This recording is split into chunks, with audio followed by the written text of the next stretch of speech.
Ama Sude gitti. Abi böyle. Anne, şurada kantıda aç telefonu bırakabiliyormuş anne.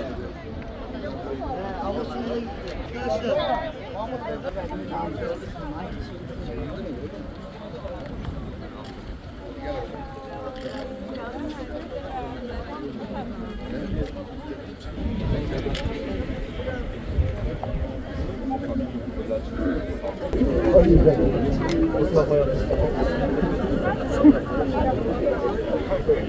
Evet.